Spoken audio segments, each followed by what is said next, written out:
And travel through time. The year is 1910 and you're on a train. Don't push. The train is moving forward. And what are you doing on the train's roof? When it slows down, the children and women hop on. Hey, when this stops, we can play at my house. Is it in the next town? It's here on the train. We live in the last wagon, so hang tight because it's speeding up. 200 years of proudly being Mexican. Federal government. What?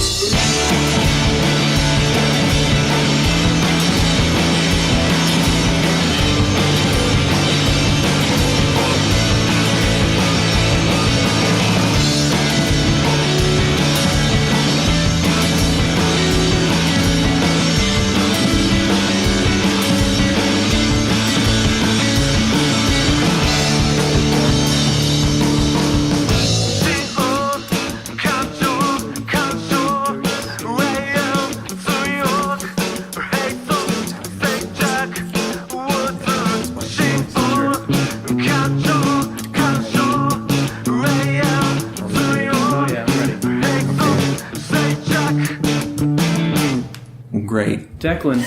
Yeah. You seem so real. It's like you're a real boy. I've taken some classes. Yeah. Some meditation. Yeah, you looked inward and found the inner boy. And I'm actually a lot less real now. Oh my I barely God. exist on this plane. Yeah, when you were in the streets, you were really real. And that was kind of concerning me. And I was the realist. That was my nickname, was THA Realist. There was no T on the end. Are you a suspect in the XXXTentacion murder? Look. Okay. Let me set the record. Let's get this straight. Okay? Yes. I murdered him. I went to Miami because I found out that XXXTentacion was there. And I shot him in the body. With a gun? With a gun that I have. Oh shit, you just self-ratted. Oh, fuck. Oh no. Oh, I did it for clout. It's worth it. Did you post about it on the IG? Were you sitting on top of your Chevy Impala with... I'm finna go viral. I yelled as I ran down that sweltering Florida road. Dude, you managed to drive up here pretty quick because your Impala's out in the front. That's how you do it. You gotta drive up real fast so you got an alibi. Yeah. Well, your alibi's kind of useless now because you just on tape confessed to the murder. No one will ever believe me. It doesn't even make any sense. They take one look at you and they're like, no. Are you the realist? The realist is The realist would never do that. He wouldn't hurt a fly. He wouldn't do something so fake. He's the realist. Yeah, he would go after somebody. You would kill Birdman. Birdman's that's somebody. I don't need to kill Birdman anymore. Carter 5's coming out, bro. Oh fuck yeah, it is. It's gonna suck. What? Top to bottom slappers, but I got my crazy hair on right now, Declan. Yeah, you told me you're going for a. You're right. You're at like, if David Lynch is a Super Saiyan, I would say 4. You're at like a 2.5. You're solid. There's a lot more curlage as well. You haven't really styled it. I'm working on it. I'm sitting in fields and just yelling as loud as I can, and it's starting to grow out. I saw like 2 pages of David Lynch's book today, and it's just him talking about how he learned to jerk off. What? I don't know, man. I mean, it just seems like a memoir. He's like, yeah, I heard a story about this huge kid who was bigger than all of us, and he would touch himself, and then I tried it, and it worked. Crazy. And he's been self-flagellating himself on the screen ever since. Self-flagellating is not what jerking off is. Is that what? No, self-flagellating is whipping yourself in the back, flaying yourself. Flagellation? Isn't flagellating? Isn't that jerking it? No, you might be thinking of flatulation, which is like farting. Look up flagellation. I'm going to look up flagellation. How do you even spell flagell? Is it flagellation? Flagellation. It is. It is flogging or beating. Yeah. Wow. Yep. You've probably confused a lot of people in your life. Self-flagellation. Yeah. No, it's hurting yourself. Oh no, you've been beating yourself up instead of when you thought you were jerking it all these years. Yeah. It's terrible. I sound like a dumbass. How many times have you used that? More than I would care to admit. Oh, no. Self-aggrandizement. How often do you talk about jerking off to people, though? You know me. I'm an open guy. Yeah, but with friends, it's not like you're using it in school presentations or anything, right? Oh, no. Oh, everyone, you gotta call everyone. My Name is Earl, season 2. Oh, no. Is when you go to every person you went to college with and be like, hey, remember when I said that thing? I was supposed to be talking about jerking it. My Name is Earl, season 2. Instead, it's just me blowing my brains out because I can't do it. It's just like, I could either own up to the mistakes that I've made or leave a mystery in my wake. My Name was Earl from the movie. me, Earl, and the dying me.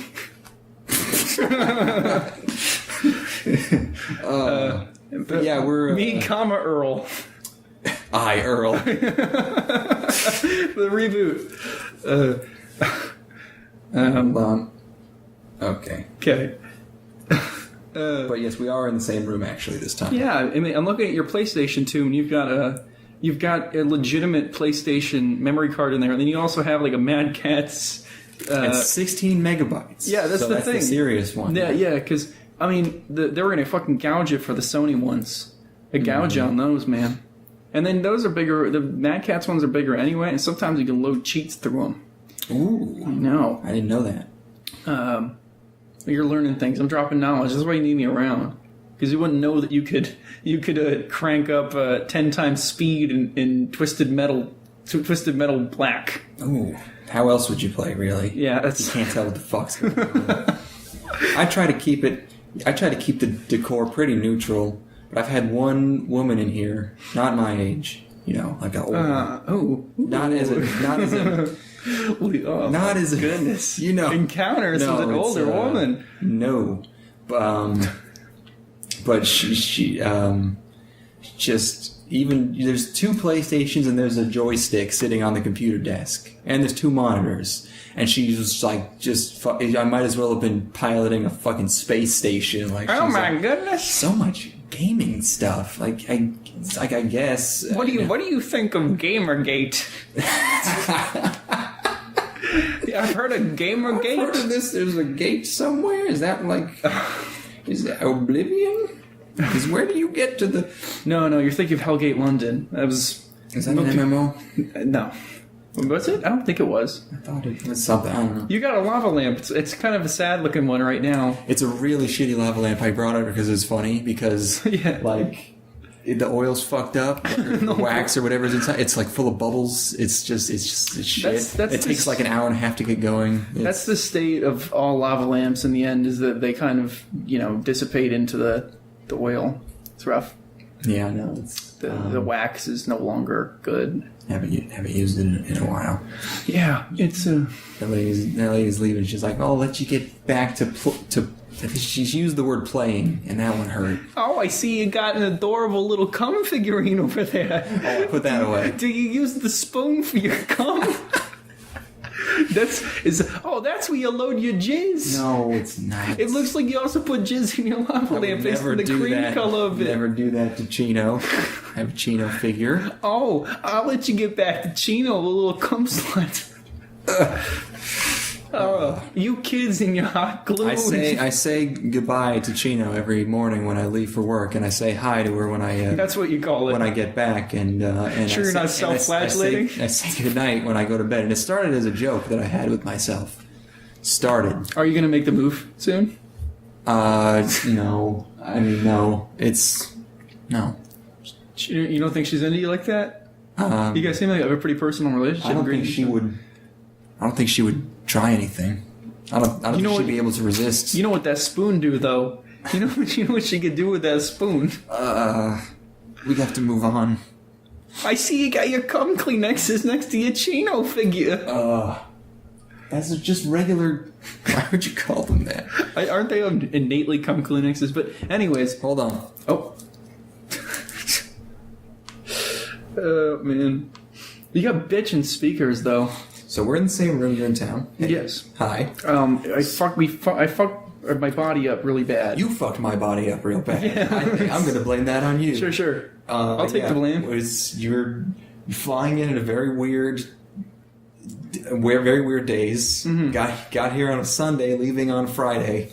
So there's no time to. It's all week. It's all party time for me, baby. I'm on party time. Woohoo! So it's like, let's hang out on a Monday night. Yeah, let's get crunk. So yeah, we ate a huge meal at a restaurant. Mm-hmm.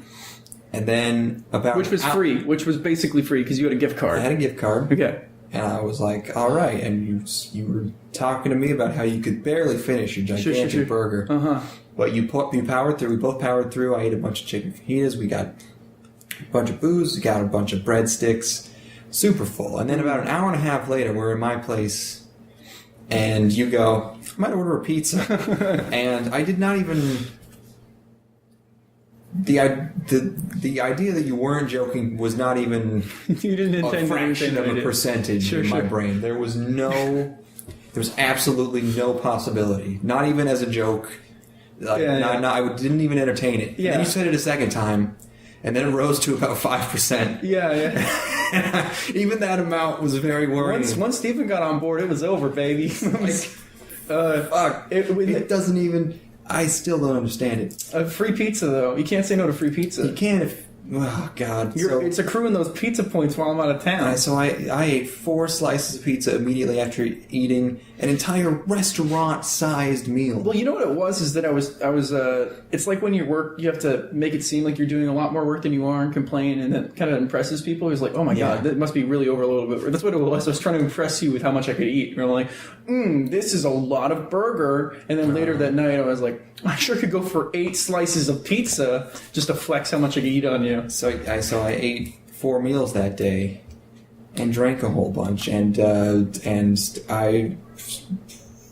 my body is forfeit. And you also decided it would be a good idea to wake up at 6 a.m. to go on your stationary bicycle.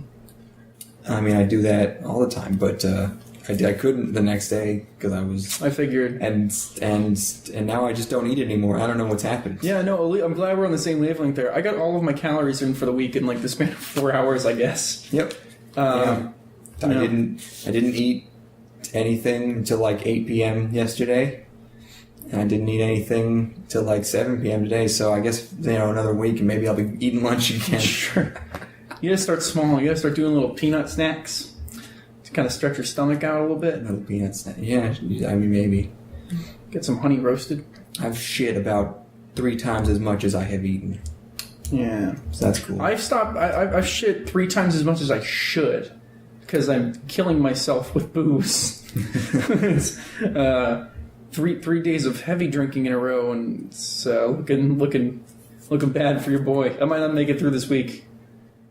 Yeah, you'll be fine. Taking the night off.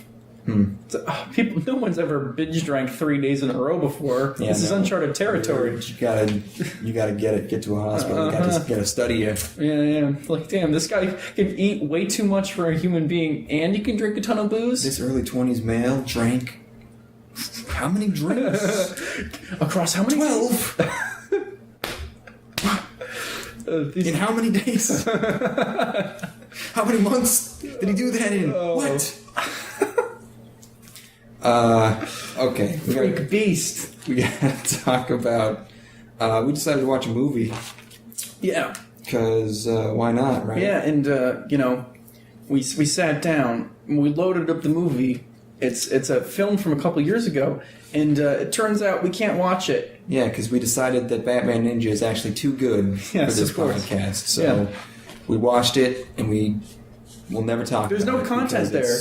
What is there to say that hasn't already been said? Other than it's perfect. It's like, what are you going to do? Do a review of 2001? Like, duh. What, dumbass. My God. It's like, oh man, the sequencing is so cool. We get it. Ooh, it's a baby. Yeah, I haven't seen that movie. Look at you, little baby. I remember when I saw that in the theater, all the girls in the seats were like, "Oh, you cute little baby." No, really? Cute. No. Okay. Cute little moon baby. Oh, I knew that was a joke. I had a baby. Women would never go see 2001. I had a baby foisted upon me today. Oh no! I was visiting a family friend, and she had her grandchild with her. And she's like, here, hold this. I'm like, suddenly I'm Hold this.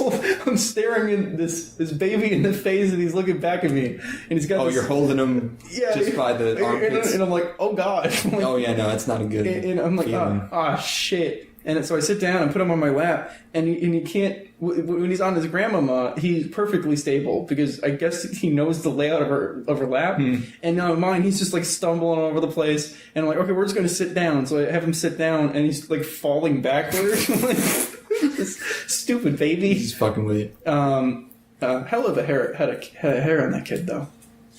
Hair, baby hair. He got some wicked baby hair. It's pretty cool. Anyways, yeah, it was. That's like probably the longest I've held a baby in my entire life. How long was it? Minute and a half to 2 minutes. Okay. Yeah. So. Anyway. Hey, you didn't screw it up. So that's good. No, did not dump the baby. Please don't shake the baby. Please don't dump the baby. Yeah. Anyways. So we had 2 movies we were considering. Yes. And the first one we'll get to. But we started it, and within 30 seconds, we knew the subs were beyond any. Some of the worst modern subtitles I've seen. It was, yeah, no, it might as well have been Google Translate almost. It seemed that way. So we just We aborted that shit. We went with another movie, and that movie is called Genocidal Organ. Oh God. I came upon this show. Film?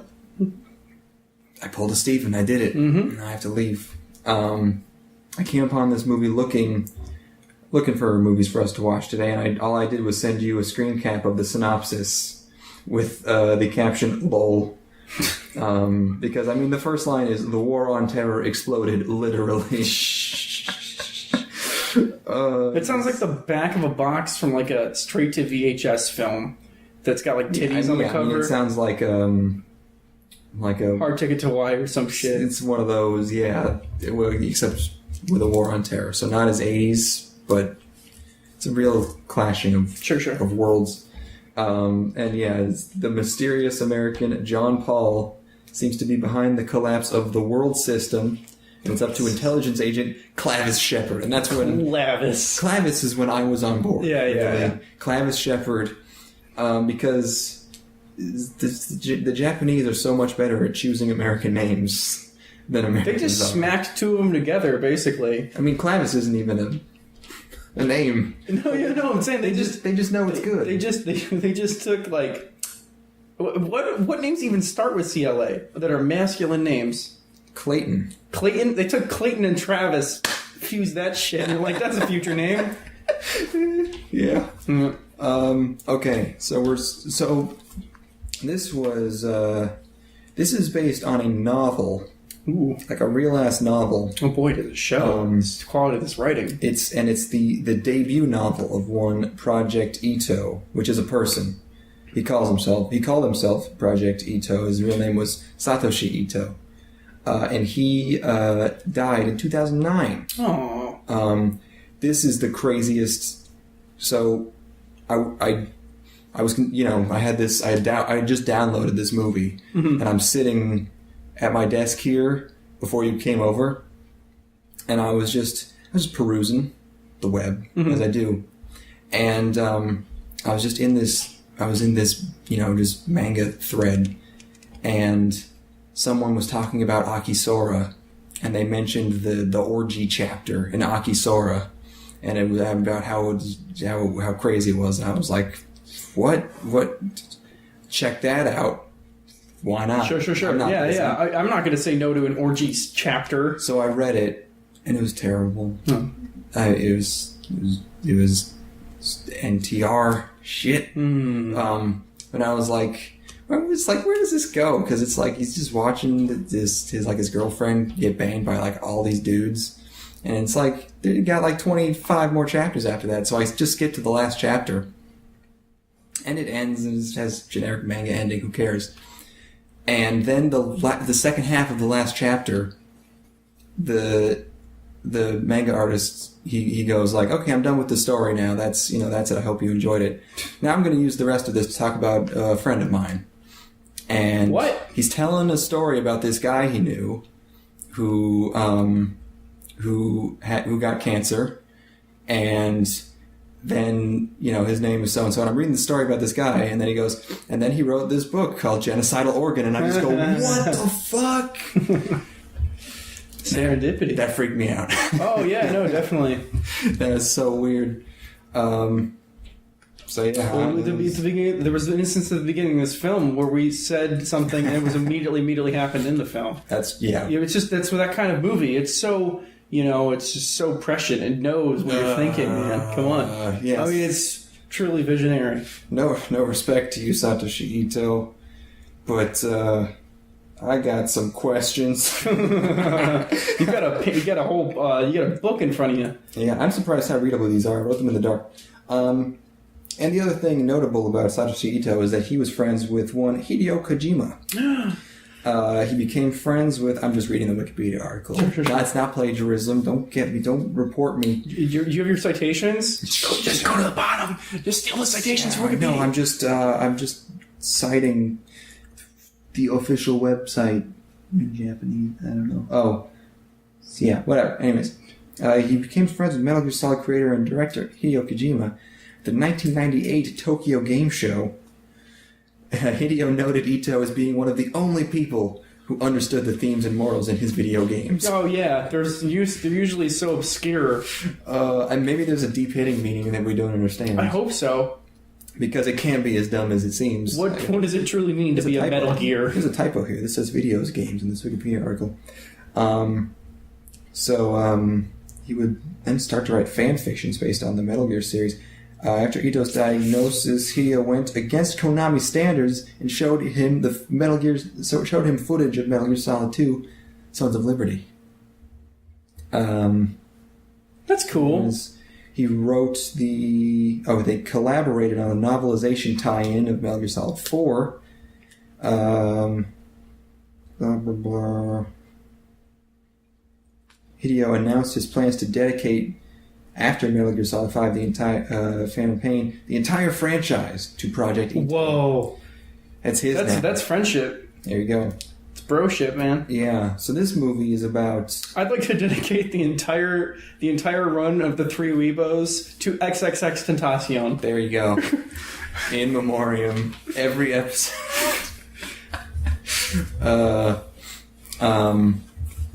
This one's for you, X. R.I.P. King. This movie's about... this is from 2017. Oh, the other notable thing is that this was partially done by our old, also dead friends, Manglobe. Oh, that's the real loss there. Oh, yeah. And it's... where did it say? It was supposed to come out in 2015, I think they said. And... They went bankrupt, so they handed it over to Geno Studio, who I think named themselves after this movie because it was the first thing. The film was reported to have been 60% complete by Manglobe before their production ended. However, producer Koji Yamamoto stated it had really been 20% complete. just going. Manglobe's dead. What are they going to do about it? Yeah, what are you going to do, bitch? He's just going for yucks. That was probably a good line in the interview that he was in. Probably got some laughs out of that. So, yes, this movie... So, it came out in 2017. Brand new movie. Oh, man. Yeah. So... Probably waiting for Blu-rays. Yeah, and this is... I feel like we've watched something else on this show that really is just a lot of American and Western, geopolitical intrigue filtered through a Japanese man who has absolutely no expertise or even really new insight into it. So it was written... It was published in 2007, so I can give it a little bit of slack. Oh, fucking really? Oh, no. Are you almost out of juice? Yeah, basically. Batteries? Yeah. I have batteries. SD card's done. The SD card's done? Oh, no, the SD card's good. I'm at 20. I guess it doesn't matter. It's the end of the recording is when we're stopping. So they're back. We're dinosaurs. Oh, fuck you, Sunbeam. Where do you even get these cheap ass batteries? Super heavy duty, my ass. Super heavy. Well, I mean, how long have you been using them though? I just put them in before coming over. Oh wow. They died that quickly. Are they just rechargeable or something? They're not. They must not be brand new. Old ass batteries. Potentially. I heard that the batteries in PSPs are exploding now. Oh, it's reached that time, huh? So they're just corroding. One of these days, my desk is just gonna the drawer right there. It's just gonna blow out 1,000 miles an hour. You could fix this. Put a new battery in your PSP, and then you can finish Persona 3. Oh man, I'm like, I got troubles with Persona. I gotta be 2 hours away from finishing Persona. Oh my god, you're almost there, baby. They already told me I'm gonna die. Like, I've been stuck at a mini boss in Persona 3 for probably technically 6 years, something ridiculous. And I played Persona 5 this past weekend, and I'm getting so close. I've been playing it somewhat, not regularly, but I've been playing it. What are you gonna do when you finish that? A year. Pick up the Persona fighting games. I've been thinking about Fallout a lot. The new one, Fallout 4? Yeah. Just because of all the talk of the Bethesda games. I don't even... I mean, I know they're just... You just turn your brain off. They're total time wasters, but it's enjoyable. Sometimes you like that. I gotta play Nier. Those are really my top two. I have a friend who just finished The Witcher 3. And that was a huge... Because this is my roommate, and I would go by his door and be like, what do you have to do? He's like, Witcher 3, and it's been like this for like 5 weeks, and he's finally reached the end of it. I mean, that's a long ass. Yeah, it's like 60 hours. Yeah, I mean, I've heard people doing 100 easy. Yeah, well, he was going blasting through the main content, and now he's doing the side story stuff. Okay, wow. Yeah. And then isn't that the one where there's like an entire different game if you choose the other faction, or is that 2? It's 2. Oh, okay. 3, they got the crazy DLC that people like a lot. Yeah, whatever. Where were we? Are we still setting this up? I think we're still setting this up. Manglobe, and then it went to Geno. We talked about that. Okay, so, oh yes, it is filtered through a crazy Japanese man. Yep. So, it starts out, there's like a Senate hearing, one of those interrogatory ones like the Zuck went to. They just drew Nancy Pelosi was the first thing that I enjoyed. It's just her. And at this point we're watching the dub. We did for like the first 10 minutes and then switched because the translation the dialogue was not good. I mean, it wasn't that better than the actual dialogue, but it was a little rough. So there's this John Paul guy, and he, did they bring up John Paul in the beginning? Yep. Okay. So yeah, they gotta go, extract him. They're in, there's a bunch of soldiers, American soldiers in Georgia, the country. This was something we were wondering about for a bit, because they all look... I was always pretty sure it was Georgia because of the... I was wondering about it. Because of the soldiers had AKs, and they spoke... It could be like Southerners. I don't know. That's not really the Southerners' choice. I bet the AK quotient is higher in Georgia than most other states. I'll have to look that up. I want to check that. I want to know. So the dialogue off the bat is like, it immediately gave us Metal Gear vibes. Metal Gear, but even more. Well, it's not more silly. It's not. I think it's so immediate is the thing. It's not absurd. It's just kind of bad in a really funny way. The line that got me was they're turning on the radio, they're listening to something, and one guy turns to the other and goes, "Is this propaganda from the so-called government?" and that's things that people on the radio say. So that's the kind of thing that it's it's just like I'm so woke, man. It's from the so-called government. That's not woke. That's crazy conspiracy theorist. That's 500 years of proudly being Mexican. That would be a good reaction to that. It's like, what? Federal government. What? You know? That's the... I think they could get activated by that. That's how they activate because it's the power of language, Declan. I like to think that the guy in that video listening to that radio sleeper cell shit was like, it was intended for him, but it just didn't work. Yeah, there's like a line that's off. So it's just like, here we go, we're going to activate Alpha Sigma B. He's sitting in his car, he can hear it. He's just... What? And it's, if it had been that kind of stuff... I would have been concerned for the subtitles. Would have thrown me off. And then they're in this van driving through Georgia, and everything's fucked up. There's genocide happening. People getting shot. It could be like that in Georgia now. I don't know. I'm not that in tune with that part of the political. I think they're doing fine. I don't think just Russia now. Did they get just Russia'd? They tried to. Did they receive the Rus? They got rused. I think they're still a country. They got invaded briefly in 2008. They're fine. Yeah, no, it's... Okay, we're good, baby. We're all good. Wait, what is it? Not Croatia. Ukraine. No, the one that Russia actually annexed. So. I'm looking it up. You don't have to look it up. I mean, it's Chechnya? No. Crimea. When I went to search it, Chechnya got me there. Okay. The Crimea. Yes. Jesus, that's embarrassing. Anyways, where were we?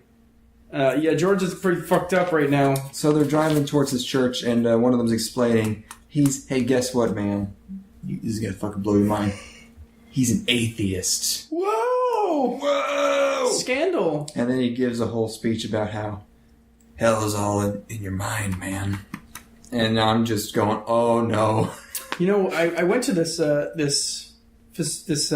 compound, not a compound. It was more of like a commune. And we sat in these tents, and they just kind of set these twigs on fire and smoked us all out. And people were talking a lot about that there, where it's just hell is inside your mind.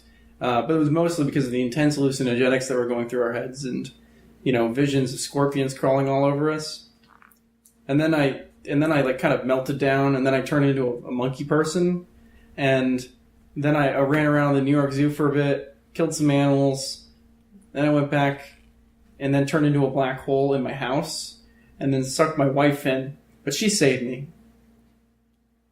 That was way too specific to be made up. I think that actually happened to you. It was an intense thing, man. Are you okay? Anyway. Way too intricate. That sounds like a real story. Like, I've read stories exactly like that. Like, I turned into a black hole.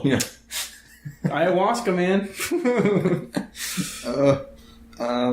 Hell is in the mind. Okay. It turns out he's right. It's, they get to the church, though. Oh, good. And, they're looking for the American. He's not there, though. But he's interrogating... Our main character's interrogating some kind of a government official. And he's just kind of scolding him, which doesn't really seem like part of the mission. And the guy can't seem to remember why he's doing all this genocide. Like, he's actually like, wait, why have I been... help! And then... our guy's teammate just shoots him a whole lot. Not much head left there. No, not much of anything. And then he points the gun at our guy, so our guy shoots him. Yeah, he shoots Alex, is his name. So then he escapes, gets out of there. And he's back in his place with his other buddy, his blonde buddy, who does not dress like an American. He's wearing like slacks, no socks. Maybe this is what Americans will dress like in 2020. In 2 years. Yeah, we'll get to really sleek, very artificial garb. We'll have T-shirts with the strings from a hoodie, but no hood. Yeah, and then the strings connect to your collarbone somehow. it sounds all right. I'm willing to give it a shot. Yeah, it's fashion's fashion, baby. Yeah, no, you never know where it's going to go. Once I'm ripped out of my mind, I'll just go V-neck all the way down to the belly button. I don't give a shit. At that point, it's just kind of like a Borat bathing suit, I guess. But whatever, man. He can get away with it. I can. In the words of Borat, very nice. My wife. It's one of those jokes that it's always. Every time you say it, it goes to a new layer of irony, so it'll always just be good forever. Yeah. Rick Rolling will always be funny. It's never going to go away. There was a period where I was pretty into going up to my coworkers and like, you remember Borat? My wife. Remember Borat, guys? She is my sister. Just like as obnoxious as possible about it.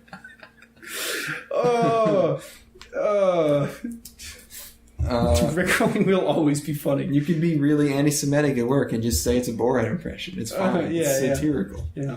Not in my field. No. So they are watching football and talking about. I don't even know what's going on there. Our main guy's name is Clavis Shepard, as we've established. Hey, whatever happened to Erica Sales? Salesperson? Erica Sales? Yeah, the blonde lady who gives him the look at the beginning of the movie and then never seems to show up again. Yeah, I was trying to think if she got domed at any point. I don't think she did. That's it. She's just there for that one scene. That's bizarre. What's the... She's a salesperson. How does that play into the narrative?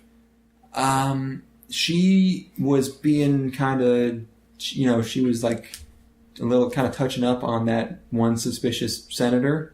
So I guess that's just... Probably implying some level of corruption or some sort of outside influence on the regime? It's not foreshadowing it because... they're just fulfilling their blonde quota for films of this type. Past shadowing, where it's like, oh, they're in a cabal. I don't know. But he goes to this big, there's this long meeting scene. They tell him that there's a bug in his cybernetics because this is future, by the way. It's 2020. His cybernetics had some kind of bug or something that gave the other guy PTSD, which caused him to shoot everybody. And they're just like, don't worry, we got it fixed, taken care of. Oh, good. And through this, we learned that they had these cybernetics prevent them from feeling emotions, so they can do all the killing easily without getting too invested in everything. Yeah, without freaking out.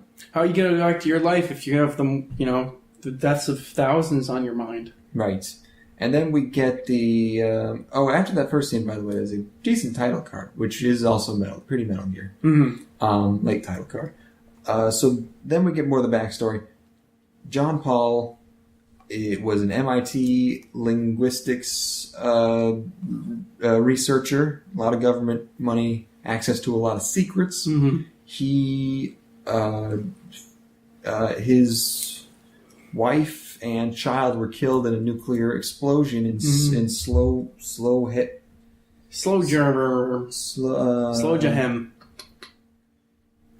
Plot Sarajevo. Close to Slowjahem, not that far off. Yep. So then he disappeared. He went to the Czech Republic. He disappeared, and then they think the reason that half the world is in utter chaos and genocide has something to do with him, because every country he goes to, they track him to, ends up basically breaking out into massive civil conflict. So they got to arrest him, and they're sending these guys for some reason.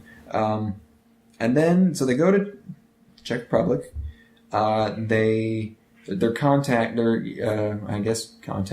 investigating this lady who knew John, whose name is Lucia, or Lucy, but they call her Lucia, kind of, who is involved with them somehow. She's an interesting looking person. Her you don't like her hair. Yeah, her hair really bothers me. It's the way it's shaded. It looks like a sprite for something. something like somebody would pop up as like a contact icon in a video game. Yeah, it almost looks like a very simplistic look, and it doesn't mesh well with the rest of the film. Yeah, at least that's my take. That's your take on that hair. Take that, Lucia. Get your shit fixed, girl. So your weave game weak. So Clive. Clint. Clive Shepherd. Clive Shepherd's not a bad spy name. They went for Clavis. Clavis. Thank you. He's getting Czech lessons from this lady, but he's actually spying on her. His friend's got a mic in the other room, and they just talk about Kafka a lot. They talk about really pedestrian, rudimentary discussions on Kafka, and their observations are the most surface level and things that you would easily get from the first pass of the novel, or even like the first 20 pages of the novel, or like the first paragraph of his Wikipedia page, probably, or like the dust jacket for the book. If you just read like the inside cover. Oh man, yeah, it's fuck. Because one guy, like, the first time it happens, the guy's like, I feel like I'm in Waiting for John. That's a joke. Mm-hmm. And then the other guy's like, oh, you're talking about Waiting for Gogol. That's Kafka. It's a play, right? Well, I don't know. I didn't read that one. Waiting for waiting for Google to return my query.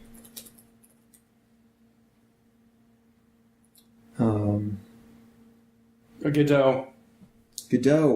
Right. This is by Samuel Beckett. Oh, okay. Yeah, I was like, that doesn't sound like Kafka. Okay, so that wasn't a Kafka reference, but it still was a reference that was very ham-fisted.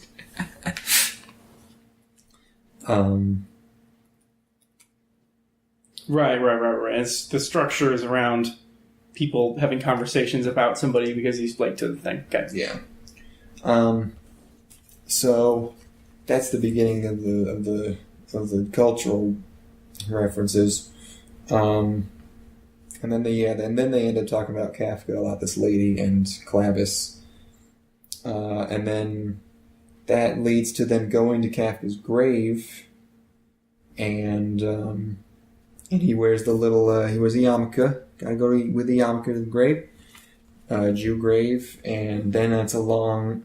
Then we get the Holocaust explained. They don't explain the Holocaust. That would have been extra bad. It's more just like, what were they talking about? I mean, it's just how I don't remember specifically. And there are a lot of conversations about the Holocaust in this film. They just kind of taught. Yes, he was killed in the Holocaust, and his sister did this. She went to the ghetto on purpose. Yeah, because she wouldn't take the immunity when all the other Jews are dying. I don't understand the significance in that in the context of the movie. I guess it's self-preservation being eschewed for the sake of empathy, and it is. I guess that's kind of the greater idea that's being presented there. Yeah. Not exactly a perfect example. Because it's not really altruism, because you're not really helping them out. Yeah, it's more just like it's like a solidarity thing. Yeah, I guess that's it, but that's not really what the rest of the film's about. I guess it's an example of humans' empathy overpowering their self-preservation, which is kind of what's covered later in it. Which, right. Okay. I get yes. Okay. It's not terrible, but they could have used specific. They could have done things other than the Holocaust, because they make a big deal later on about how there's a quote-unquote language of genocide, and they only use one. They only ever use one. We'll get to that. Yeah. Boy, that's I'm either way too smart or way too stupid for this movie. Mm. That's kind of how I feel about all movies. Yeah, but for this one, it feels extra true. So yeah, Kafka talk, and then. So then he ends up walking around town. It's Prague, by the way. Walking around town, he looks something up in the United Scoop Association. He hacks an iPad in the middle of the town square. I don't know what the hell's going on with the United Scoop Association, but he's being tailed. And then when they're visiting the grave, she just drops like, yeah, John talked about the Holocaust a whole lot. Oh boy! And then we said the warning sign, major warning sign. That could be a warning sign. It's there's two different directions it could go, I guess, but it's still. It's like, yeah, the Holocaust. How do you think it could have been done better?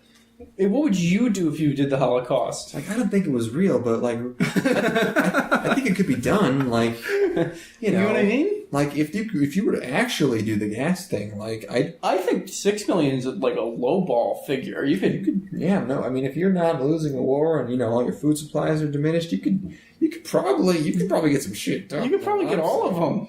You can imagine it's not just that country. Hey, 6 million's a failure of imagination. I gotta go buy a plane ticket. I'll see you. And she's just like, what was that about? Cyclone B, you say?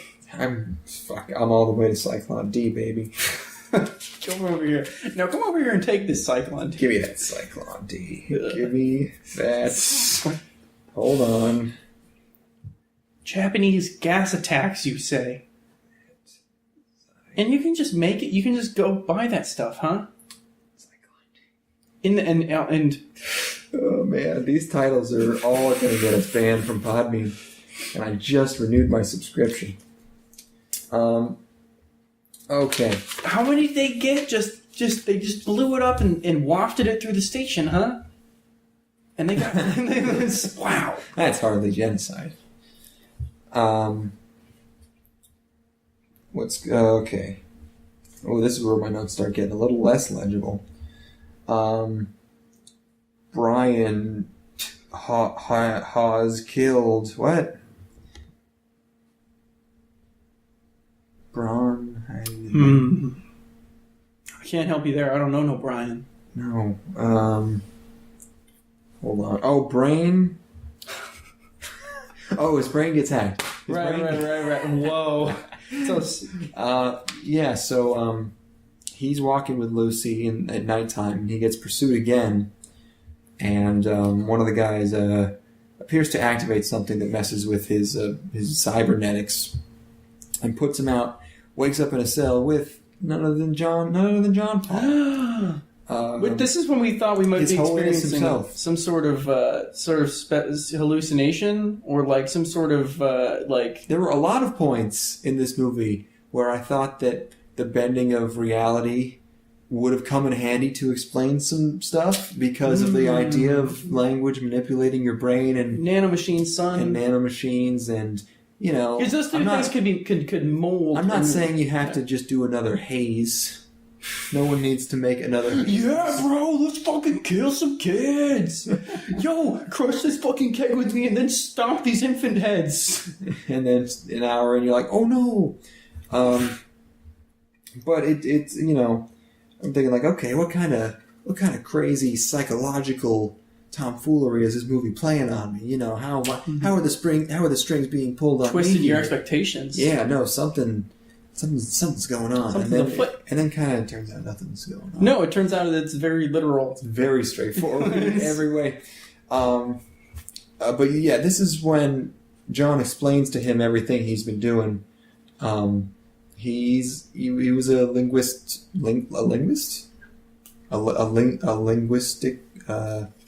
whatever Noam Chomsky is. He did that. So he studied all this stuff, and he came to the conclusion that there is a grammar of genocide. It's constant throughout all of history, and it's by the way he's talking, it seems to be that he's implying that there's just sort of a way of talking that just sort of flips a switch and suddenly genocide everywhere. And it seems to work pretty immediately, and even if he explains to people what it is. Because they say he's taken out about half the world in 6 months just by going there and saying some stuff. It's a pretty... This must be programmed into our DNA that if these specific things are said, you go genocide mode. But that's what he's making it seem like. Yeah. But then we're like, okay, wait. Is that just a metaphor? And he's actually making use of all these genetic implants. We gave the movie too much credit.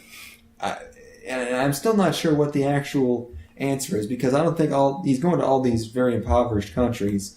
I don't think they have a lot of computer stuff in them. And he he says something about he utters a curse and snaps his fingers, and I think that that might actually be what the fuck he's talking about, which is insane. Yeah, it's a little bit ludicrous. Unless we're dealing in like paranormal shit, because sometimes you get that in Metal Gear where there's just stuff that's just paranormal. No, nothing in Metal Gear. They always have an explanation. It's always nanomachines, but it's always an explanation. You're right. The vampires explained. Oh yeah, the vampire is nanomachines. It's nanomachines. I forgot the vampire. Wow. What else? I mean, the. I want it to be paranormal, and it's not. No, it never is. Oh. And in this instance, it could be nanomachines. Well, they do mention some of it is nanomachines. Yeah. But the parts where they can't feel when they're killing, that's nanomachines. Sure. Which makes them more susceptible to genocide in people. So John's talking to Clavis,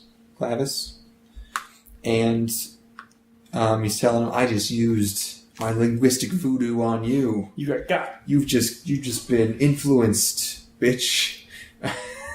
And so he just kind of trips out, and he walks out of the door. John's gone, and he's in this club with these other people he met before. We didn't talk about that time it was nanomachines. This particular instance, it was nanomachines. Sure. Lucy took him to a club earlier where he met this really fucking pretentious ass dude where they talked about. There's a lot of like really standard like consensus takes about really like early post 9/11 like surveillance and security concerns. Like these aren't mind blowing to anybody, and haven't been mind blowing to anybody since like 2003, and even then, a lot of the stuff's outlined in previous fiction. Like the last time I remember people being concerned about like the surveillance state was like 2011. This is like Patriot Act shit. You know, I thought we had this hashed out by now. It really is just like that. Like, whoa, we're giving up freedoms to not get blowed up, man. That's like a trade-off. And in life, you got trade-offs, man. And you're just That's what living in a society is giving up certain freedoms for other freedoms. We live in a society. And so they just have that conversation. It's pretty lackluster. No moments there. No mind explosions. Death Grips is retweeting everyone again. Oh, they can't keep getting away with it. Should I do it on 3 Weebs? What do you got? Oh, you're gonna tweet them? Should I say Death? No, you don't have to tweet them. If you say Death Grips is online, they retweet you. Oh, yeah, do it. I could do it. Yeah, why not? Oh my god, that is a lot of tweets. Yeah. Man, their music videos have gotten pretty... This one's pretty out there. Yeah. Yeah, it's It's shit show music video, huh? Yeah, it's more... Yeah, it's not as creative. It's more it's got into the performance art territory where it's just I'm pissing and shitting, look. I think they're trying to psych out... I think they want to psych out their audience and like kind of filter it. That's my theory. I think they're like taking things because like their new stuff's pretty challenging too. I feel it's not as groove based as stuff was on Bottomless Pit, which was like one of their most accessible works. The best.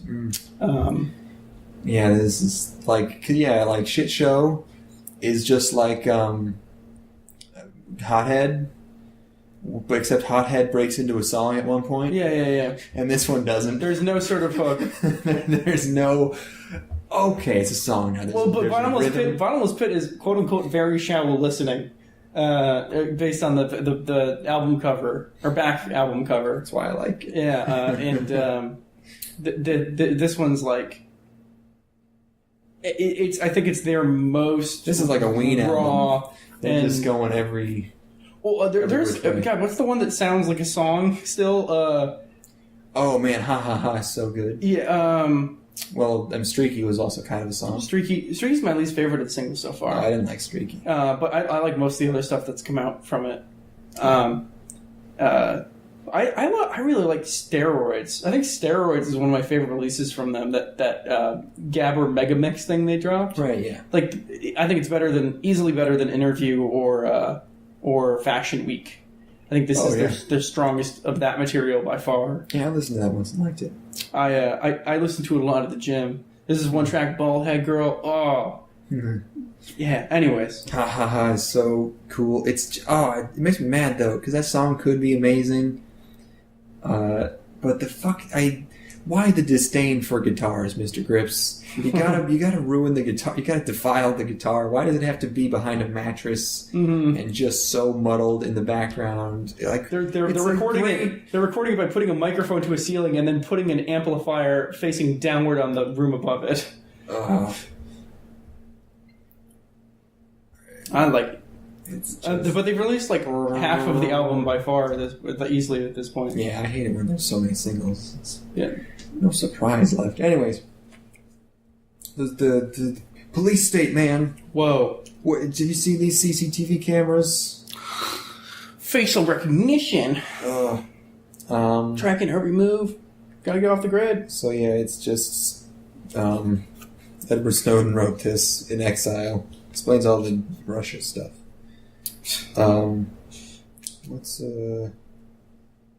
Yes, so then Turtleneck Manic just explains to him, he basically just gives him the speech from Hotel Rwanda that Joaquin Phoenix gives, where it's like, man, people hear about bad things that are happening thousands of miles away.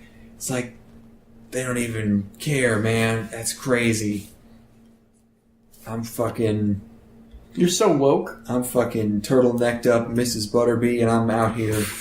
Sorry, just one sec here. I meant to say Mrs. Jellyby here, not Mrs. Butterby, who I think I got her mixed up with Mrs. Butterworth, who is a syrup mascot.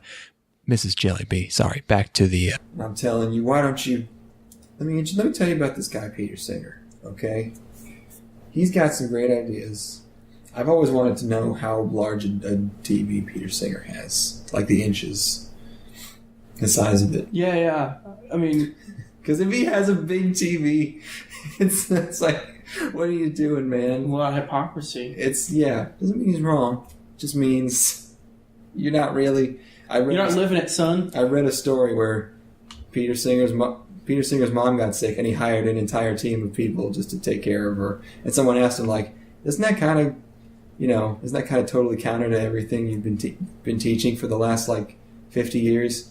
And he's just like, yeah, but, I guess it's different when it's your mom. Yeah, of course. Yeah. But that's the core of all of that. Is you can be as heady about it and as objective as you want, but then your mom's sick and you want her to live. Elon Musk had a tweet the other day where it's like, what's something that you want people to know about you that isn't made isn't public knowledge? It's that I'm a socialist, and it's meanwhile he's sending his cars into space. he's sending the car that he made into space. It's a long-term goal. It's sure. He has a plan, of course, and it starts with launching a car into space. I love that. That's like the best PR ever. That's so fucking smart. That's what you got to be doing. Yeah. Yeah. Nailed that shit. Anyways. Memes. Your memes die with you.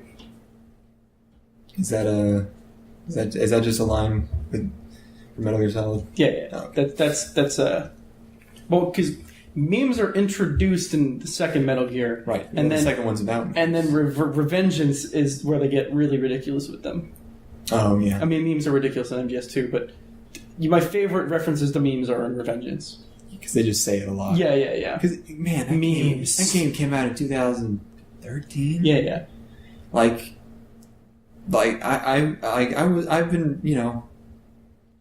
I've read stuff from 2007 where it's like, I'm not going to use the word meme. It's gotten a little weird at this point. Your image macros die with you. You can just say idea. It means the same thing. But say people don't care, man. Isn't that nuts? Joker speech. Wow. So after that, he goes to recovery in a hospital, getting sort of debriefed and also briefed. He's got to go to like Super India now or something, New India. Did you send that tweet? No, should I? We should attach an image that we want people to see to that tweet. What image should it be? We've got some pretty funny ones. I think I've sent some via Discord that I liked a lot. How about this picture of Patrick Klepek holding a card that says "Just shove it up her ass"? Sure, yeah, that'll work. You know what? Yeah, I'm doing that. That'll do it.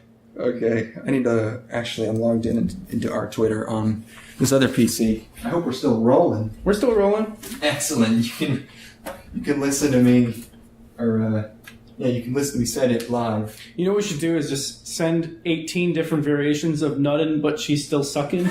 If you can get me that many, I'll do it. I've got 4 here. Oh my god. Nutted, but she's still sucking. That's a you see the Anthony Fantano video? This is an old one. It was on one of his alt accounts, where it's his top 10 favorite Simpsons memes or top 10 anime memes, and they're all just variants. They're all just it's all Simpsons, but but they're not. It's the same joke every time, and It's all when the weed is too good. So it's just that many. Just hold on, I'm gonna see if I can.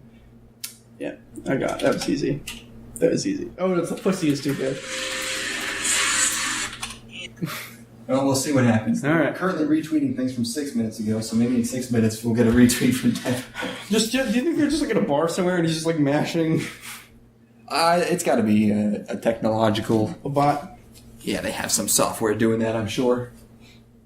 Because there's totally software. Because I've made tweets where you just use a keyword and some company will like it or retweet it, just whatever keyword. So I'm sure that'll work. People really like fucking up Sam Hyde's face. Sam Hyde loves fucking up his own face. Every time he posts a picture of himself, he's more fucked up. Like, is this on like Twitter? He's back on Twitter. Yeah, he was banned a while ago. He got back. What is he? He's something engine. At @new_engine, and he keeps posting pictures of himself. Like here, yeah. Here's the latest one. He just posts this. Jesus. And the one before that is him shirtless, but he put this filter over himself so you can see every blemish on his skin. Yeah, and it's all red, and he looks fucking hideous. Anyways, okay. Back to the ep. So, hey, what are you doing? I'm sorry, I was just looking at You can't be browsing. these images. These are funny images. Very funny images indeed, Declan. I find these images to be quite humorous. Oh, that's nice. Okay, anyways. Now let's talk about podcast anime. Podcast anime. What's going on in podcast anime? So he's flying to India, and they're talking about, hey, we're not killing John Paul. We got to bring him back, okay? And a lot of these militants are child soldiers. Can't call them militants. And I thought the implication was you got to lay low. Mm-hmm. Turns out the implication was, hey, I'm just letting you know, you're going to have to kill all these kids. Murder the shit out of these kids. Murder them all you want. Oh, yeah. And these kids get fucking killed. They get killed so hard. We're talking exploding faces. Their heads explode in the exact same way every time. Yeah. Like, they have to show the head splitting apart. These must be explosive bullets. They must be fragmentation bullets. Where they just big, huge slugs or something. But, yeah, they just run through this building, and some of them are first person, like Call of Duty shots, where he's just like the reticles going everywhere and exploding. All these kids are exploding. Yeah. And it reaches a comedic. It's very, very unnecessary. All these kids will just come out and he'll just go. It's really just seems to be mostly for shock effect. It doesn't have any sort of bearing on the narrative. Oh, as a it's whole. just for shock effect. I would say in pretty poor taste. It's pretty difficult to offend my sensibilities, but there's something about just the rampant murder of children, just for nothing. Yeah, you don't. I mean, you don't need to. You don't need to show it. Right? Like there's. You could do it off screen. Well, I mean, there's actually. I mean, there's more impactful ways. You just cut to him standing in a room full of dead ass kids. Yeah. Or he shows up in a room and then one of his buddies has killed a bunch of kids. Or something like, or any number of Well, they things. had to have him kill a bunch of kids. Sure. Anything really, other than just a bunch of kids exploding. Say what you will about episode 3. Him walking into that room. Tastefully done. Takes the lights air out. You get it. That's all you need. Yeah, no, Understood. it's good. Very dark. Yeah. It's fine. It's yeah. Yeah. So, they capture John again, or not again. He's there. They capture him again, along with a bunch of Indian dudes, who are, I guess, leading these kids, and they get into this weird helicopter thing that gets dropped from that plane you hated, this big old flat plane. I don't like it. No. And they put everyone in this helicopter, going up, and this is when John gives another big old speech to Clavon. And he tells him... Clavon Martin. He tells him, this is a bad note. I can't read this one. Just demand big... I don't know. I don't think that's it. It doesn't matter. Whatever. What's he saying in the helicopter? He's just talking about,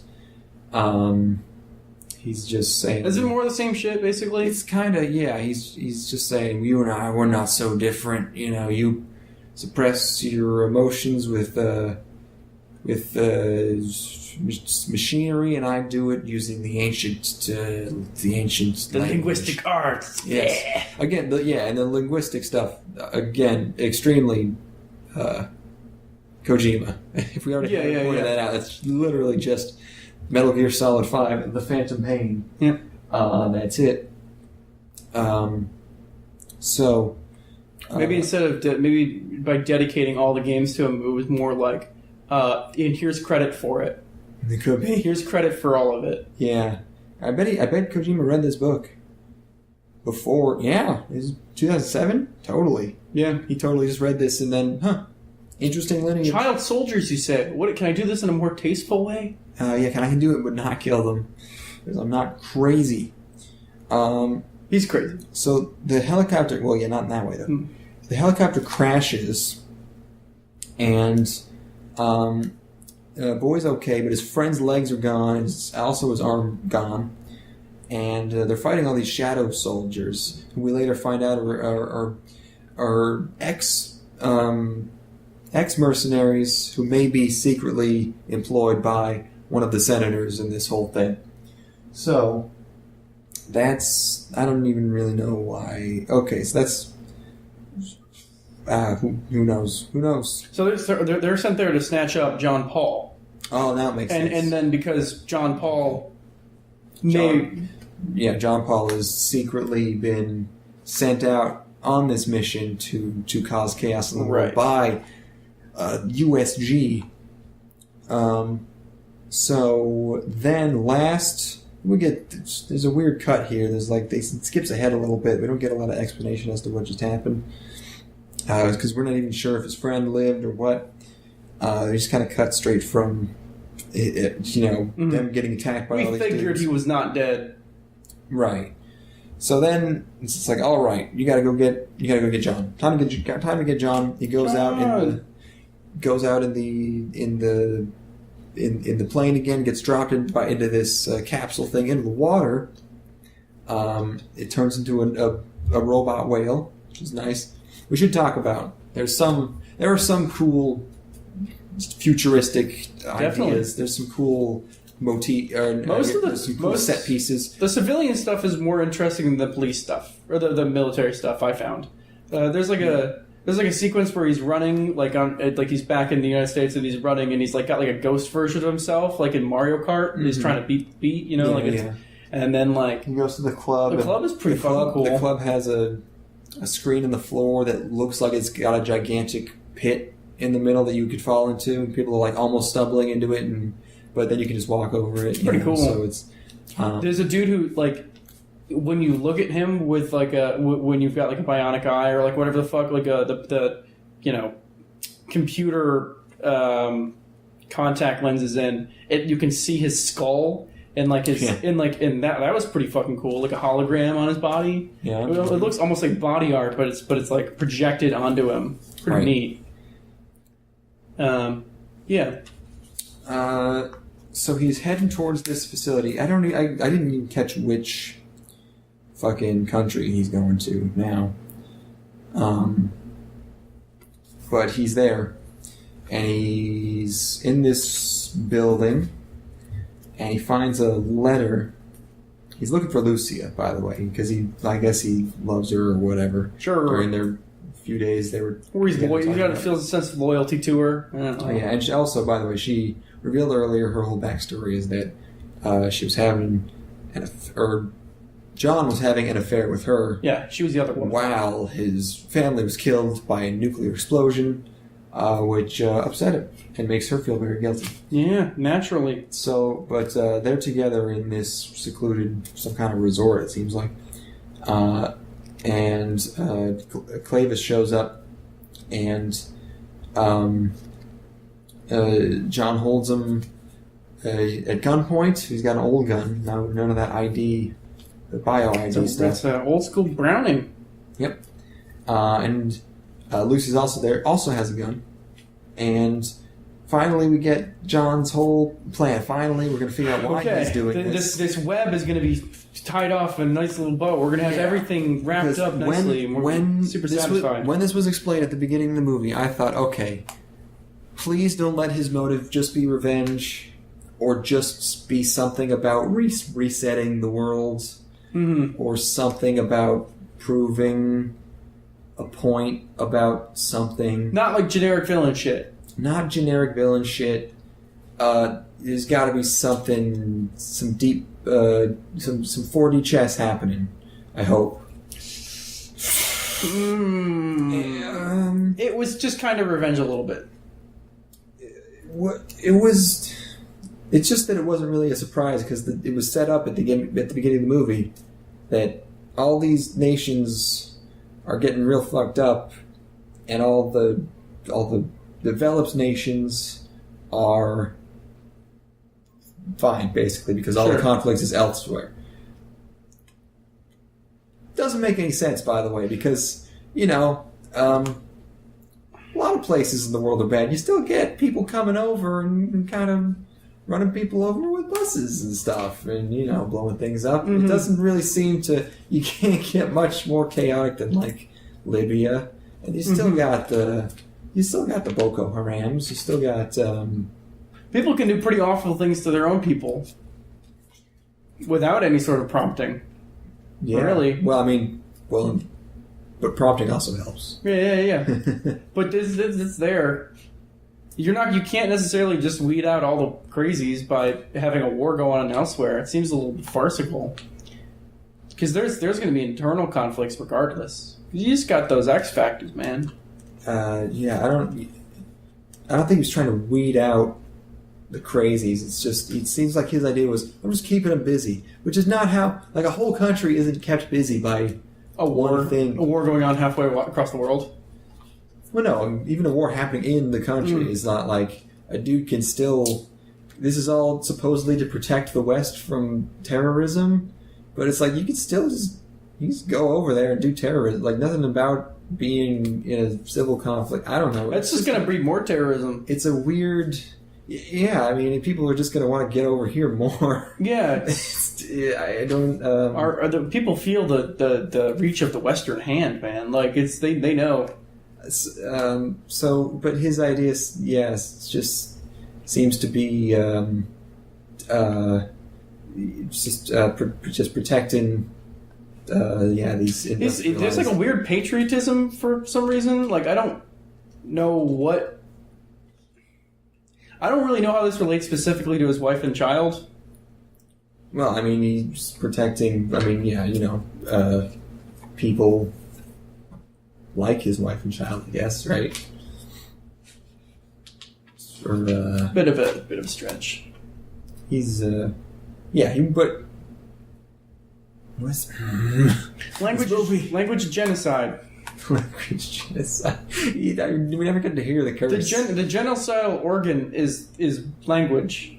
It's the DNA. It's the DNA responsible for for language. Is the genocidal organ? Yes. Because we're hardwired. If we heard certain things, we just animal instincts kick in and we just start killing, start murdering. How long is he brainwashing these people? It's really they play kind of fast and loose with this because like. They're, at the beginning of the movie, that general is like, what? I've been killing? You just have to whisper one thing in there and it sends them on a murderous rampage against their own people? It seems like it. That's fucking bullshit. That seems Unless we really... interpreted it totally wrong. That's fucking stupid. You could have just nanomachine sunned all this away. He could have. That would have made sense. Yeah. Just Kojima, just go for nanomachines and it explains everything. We dropped nanomachines from above, from the air, and then made these people susceptible to this language, rather than having it be innate inside of us. I'm just saying, if you're going to do Metal Gear, do it right. I don't even know if Metal Gear is done right. Actually, I do. It's bullshit. It's done perfectly. It's so terrible. I think it's pretty good. But you don't actually think that Kojima is, like, smart, do you? No. Well, yeah, in his own way. I think he's like really good at making those things. He has bad taste in movies. Like, he's the movie guy, and he does, like, the movies but he has, like, certain, like, he can just create images that are amazing. I think he's a really amazing visual, because, like, a lot of his shit is long cutscenes, and like some of them are just like the most amazingly staged and blocked and executed thing ever. And then it's also got like this layer of camp on it that's really nice because he can be uber serious and it's amazing, and he can also be uber campy and it's equally amazing. I think he can. I don't know. I think he's I think he has a level of genius to him. Yeah, the tone is good. The writing is rough. Again. Similar problems. Well, it's filtered through a Japanese dude who doesn't know, but it's not so much the ideas that I like. I really like the execution. That's the shit that interests me the most about Metal Gear. Yeah, it's just but it's just a constant reconning that exhausted me about Metal Gear. Sure. That's the if it was just more coherent as a structurally. Then it would be cool. But then the fact that it's a Frankenstein of things from previous games and things from other games, and now there's Mr. and Mrs. Smith in here, and now now it's about MAD. Well, now it's about mutually assured destruction, which isn't even a thing anymore. He really liked Mr. and Mrs. Smith, so he put it in his game. Because he fucking has shit taste. Yeah. What was I gonna say? Fuck. It's all of this. It's like a globe-spanning conspiracy espionage thriller, and then at the same time, you unfold a cardboard box and it's got titty pictures on it and it distracts guards, and you gotta love that. Yes, I do love that. That is the best part, undisputably. It's just. I wouldn't change a damn thing about the game. Sled down a hill in a box into a bear. I would not change a goddamn thing. I think they're exactly what they need to be. Well, I would change some things about that last one. It's like finishing it. True. I don't know. I think he makes an experience that you take anything out of it and you're kind of missing something, because you're strung along by the craziness of the narrative, and then you have pretty good gameplay for the most part, which is nice. I think they're very charming. They're charming games. They've got a lot of character to them. There are some incredibly memorable moments, which again this goes to like credit Kojima of his ability to create an image, and I'd argue that's almost like the thing that he does best is like coming up with iconography and specific sequences that resonate with you and stick with you. Oh yeah, he put everything, he put his entire being into those games. I think. And then also there's just Mountain Dew and Doritos in his games sometimes. What do you invent? No, you invent Axe body spray? Yeah. It's amazing. Yeah. We gotta stop. John explains that he just wants to protect the way of life. He wants to keep things the way they are. So to protect these nations, he's fucking things up elsewhere, which he thinks will help. Why didn't he look up how to stop genocide? Why did he look up the language of genocide instead of the language of peace? I think because there's not one. But I thought we had equal parts. Well, I guess that was kind of Lucia's thing. Was that? Well, no, his hypothesis is that the language of genocide came about because of food shortages throughout history, and then I guess people who were really good at convincing other people to kill got more food, and so then that's why we have these genocide genes. Now these are some fucking giant leaps he's making. Yeah, I know. It's he really just pinpoints it. It's like, this is why we did it, and he's pretty definitive about it. I guess he did a lot of research, but at the same time, like, how do you pinpoint the exact moment that shit started? He's just making assumptions. I mean, yeah, pulling the shit out of his ass. You think that famine would kind of take out a pretty random portion of the population, which wouldn't really be a very harsh, gene selection process. But I don't know, man. No, it's an us v them thing. Because the famine can affect whoever's unable to secure resources for themselves.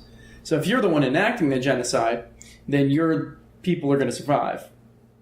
So I think the idea is that in the time of famine, it kind of sowed this seed of evil in us to where we're able to do these things to each other because it protects us and our own. Yeah. But why famine? You could say that about any resource. So, I mean, it could be land or water or money or, why food. Yeah, definitely. Land. Land happens all the time. Yeah, I don't know why he brought up food specifically, though. As if that was the only thing. Yeah, and that's the thing. He pinpointed this so perfectly. Like, why? You could even be more general than that. You don't even necessarily need to narrow it down like that. Just finite resources in general. I don't know. Because famine then... whatever. Fucking who cares? This movie's dumb. It might be dumb. I think Mike's to cover my ass in case I am, in fact, the one who is dumb. I'm going to go ahead and say this movie's dumb. I think this stuff is so general that we're overthinking it. I think for the most part, these ideas are pretty pedestrian. It's describing very pedestrian ideas in sometimes very pedestrian ways and other times very weird specific ways that don't really work. You could really just say that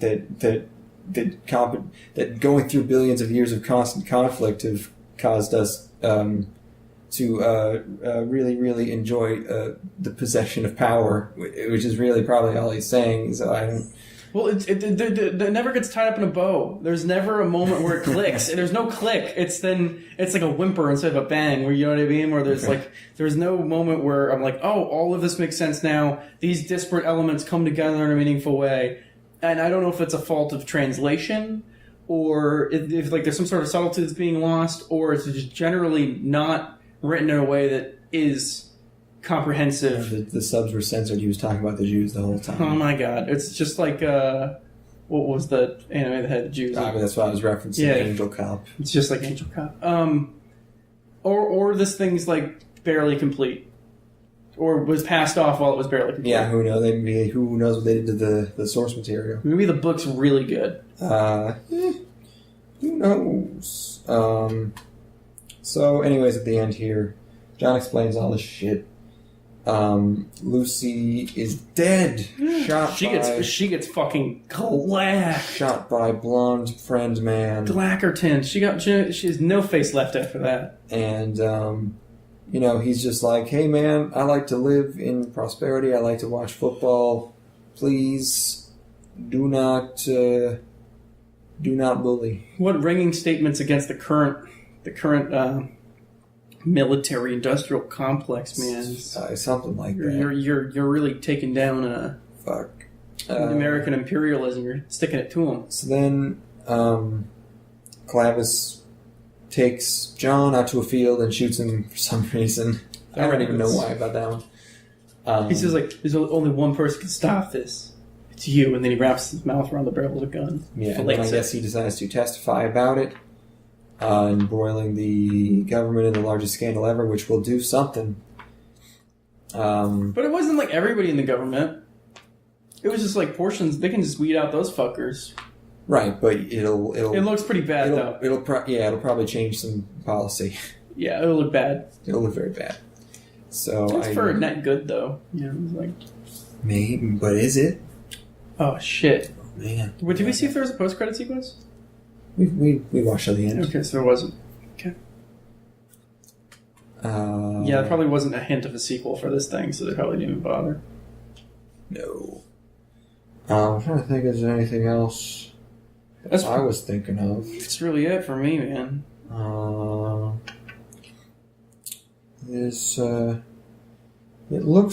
thought it looked okay. Character design's very realistic, not super anime. I thought it was inconsistent. I thought there were sequences that looked pretty good and sequences that looked pretty bad, which is the case with most things, but this more so than most. Again, there was some really realistic first-person movement, and then at other times the first-person shit looked terrible, so who knows? Weird camera angles. Yeah. I'm not a big fan of first-person in animation, really.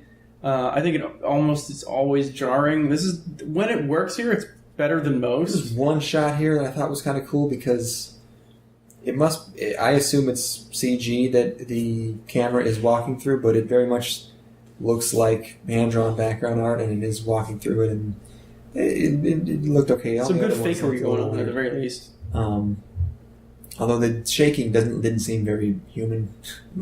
I thought the designs were pretty generic.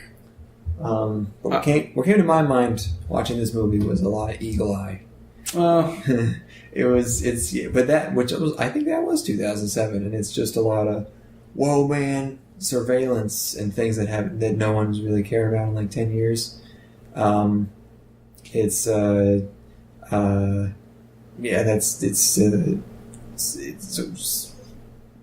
little, it's just a little out of date, Remember when Shia LaBeouf was in Thrillers? Not super topical now. Yeah, he was in that film, Disturbia, which was basically just like Rear Window. It was Rear Window. It was Rear Window. Has he done anything recently? He was in that war movie a couple of years back with Brad Pitt. Oh yeah, he's still doing it. Mostly his clothing is getting stolen by Kanye now. His clothing? Do you know about this? What? Shia LaBeouf has an anecdote where he was hanging out with Kanye West, and Kanye's like, "Hey, can I take some of these clothes?" And he's like, "Yeah, man, take whatever you want. It's all yours." And then Kanye took all of his clothes. Kanye took everything that Shia LaBeouf has, and there's images on the internet of Kanye wearing outfits that Shia LaBeouf has previously worn. It's pretty good. Yeah. It's pretty good. They didn't fucking retweet us. You missed it. It's probably because it said "fucker" at the ass. That's not on brand for Death Grips. I don't know, this is like penises and the things they retweeted, so that can't be it. What's wrong with penises? True. Look, here's a bunch of cum on Mark Zuckerberg. This is an image of a snake eating another snake, and then the snake popping their head out of the other snake's mouth.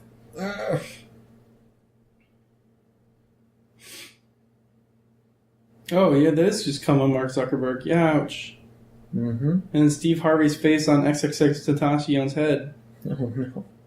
Anyways, before we get too distracted, yeah, that was that movie. Yeah.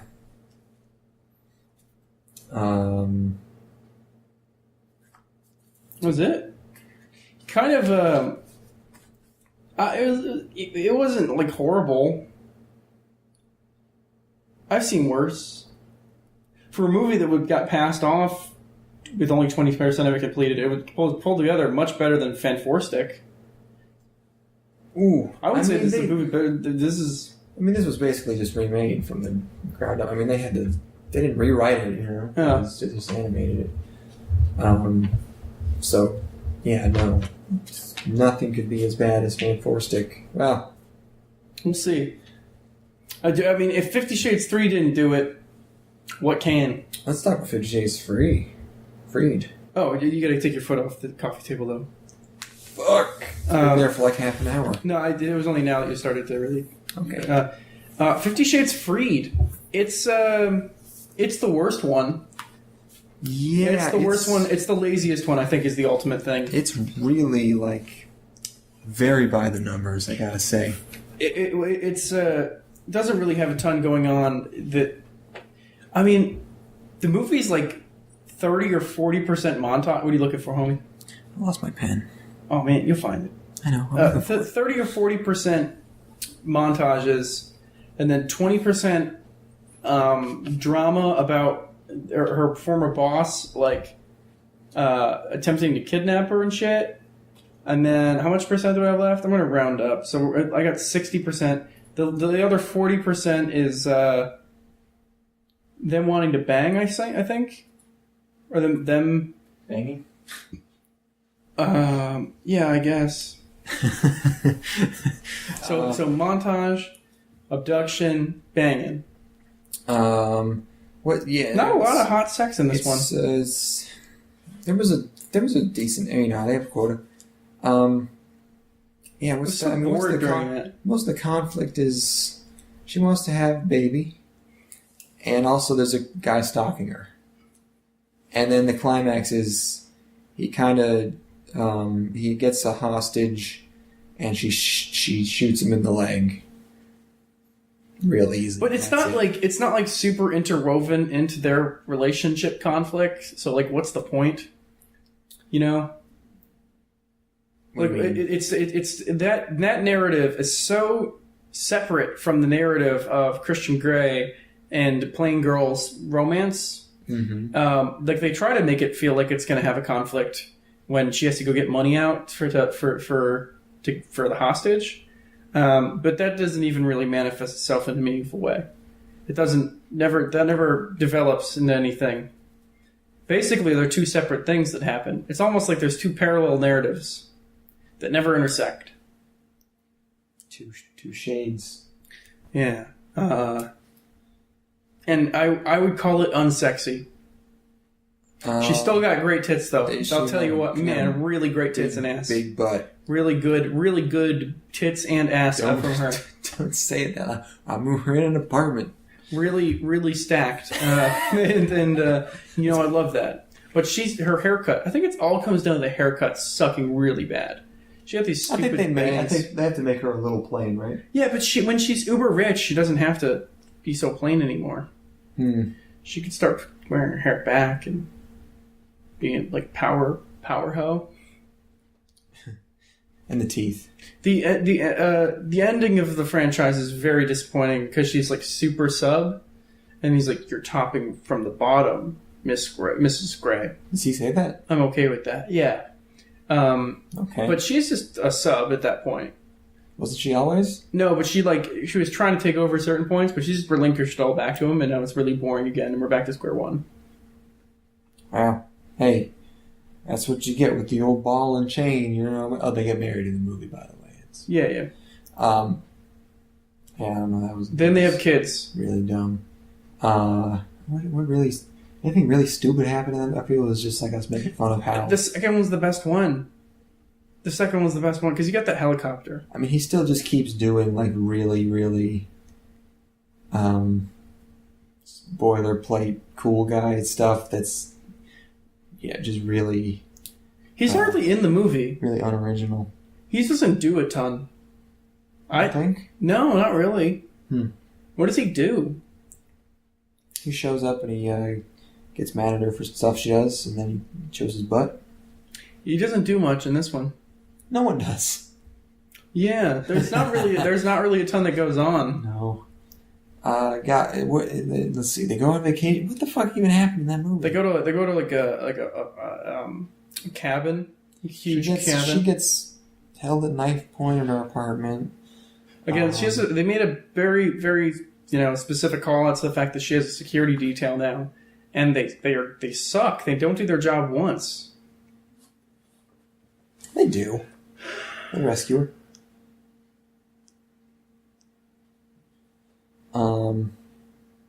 So yes, Genocidal Organ. It's a real callback to like 2011 Reddit. I'm gonna say when people still cared. It's a when people still knew what was going on. Man, we turned our brains off. Zuckerberg's got us in his fucking palm of his hand, playing us like fucking sheep. We don't have any sort of control anymore. We gotta. Nobody reads the news. We fucking cameras everywhere, man. You gotta take the cameras. I don't do anything interesting on camera. Yeah, no, I mean, it still sucks though. I wonder, is it it can't get that bad, right? It can't get that bad. What? Everything. What? How bad? We can't enter a complete dystopian nightmare world. I mean, if we do, you don't notice, it'll be fine. Oh, right on.